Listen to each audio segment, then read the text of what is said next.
هلا يا هلا. النهاردة 9/9/2024، يوم الاثنين. في وسط اليونيفورمات والزمزميات واللانش بوكسات والصبلبرزرات بيبدأ السنة الدراسية الجديدة النهاردة في المدارس في تركيا. السنة الدراسية اللي هي 24/25. النهاردة أول يوم.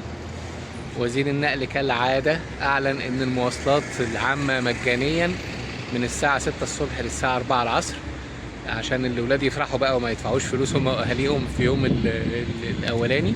وزير التعليم أعلن إن المدرسة النهاردة يا جماعة هتبقى عشان أول يوم من الساعة 10 الصبح للساعة 3 العصر.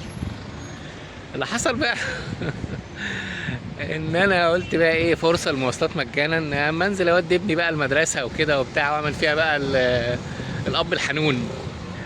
فرحنا في الميعاد العادي، المفروض المدرسه تبدا الساعه 8. احنا قلنا ايه، وقال لي او احنا توقعنا يعني ان هيبقى الساعه 8 عادي، والاول حصه بس هي اللي هتبدا الساعه 10 زي ما الوزير قال. اول بس تقسيم طلبه بقى وتعارف وكده والذي منه يعني. فروحنا لقينا المدرسه هيو خالص، مفيش الا انا وهو والسكيورتي بتاع المدرسه. طبعا كانت ليله لطيفه يعني. فاضل ساعتين على بدايه الدراسه واحنا نازلين بدري من البيت واخدين مشوار ما شاء الله لا قوه الا بالله، يعني حاجه مهوله لحد ما وصلنا المدرسه. فاصبح دلوقتي احنا معانا ساعتين، نعمل ايه. قلت له بص بقول لك ايه، تعالى بقى نقعد قعده حلوه كده رومانسيه نكسب فيها الوقت، نشرب كوبايه شاي وقد كان. معاك يا باشا سميت وشاي وكوبري. وقعدنا القعده الحلوه دي، شربنا الشاي والسميت وكلنا شويه بطاطس محمرين، وراح الولد المدرسه. ربنا يوفقه هو وكل الطلبه ويرزقهم العلم النافع وينفع بيهم، ويجعل ايامهم ان شاء الله باذن الله كلها خير واحسن من ايامنا، موفقين متيسره امورهم.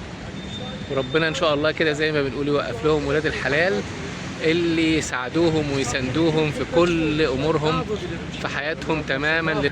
ربنا يرعاكم وربنا يوفق اولادكم جميعا، وان شاء الله باذن الله كده استمروا كده في الدعاء لاولادكم، وعلموهم ان شاء الله باذن الله ان هم يذكروا الله ويسموا الله وهم داخلين وخارجين وبيذاكروا وبيمتحنوا وبيعملوا كل حاجه في حياتهم.